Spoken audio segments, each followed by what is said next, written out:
Welcome to the Bill of Rights course. I'm Bob Galante, and I won awards for teaching history and law in the public schools for 30 years. Now I'm the founder of thehistorydoctor.com. Why should you care about the Bill of Rights specifically?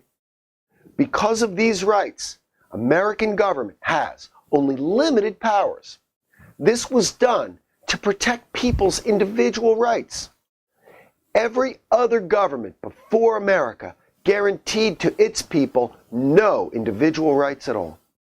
The American Constitution is the blueprint for government, but its Bill of Rights represents a unique turning point in the history of the world, and I hope to show you how in this course. I'll walk through all 10 amendments in the Bill of Rights by telling stories about each one, powerful stories that set legal precedents, and I'm sure you'll enjoy the ride. You'll observe the insights the founders had into the science of politics and into the human heart.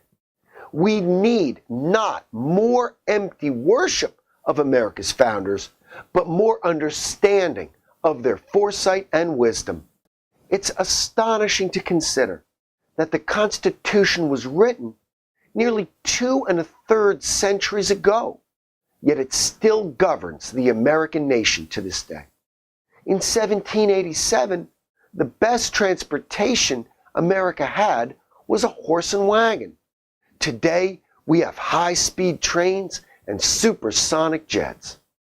In 1787, America's best communication technology was a quill pen and a paper parchment. Today, we have smartphones that can communicate with the whole rest of the world in just an instant. And through all of these changes, in 2 1/3 centuries, the Constitution remains the law of the land.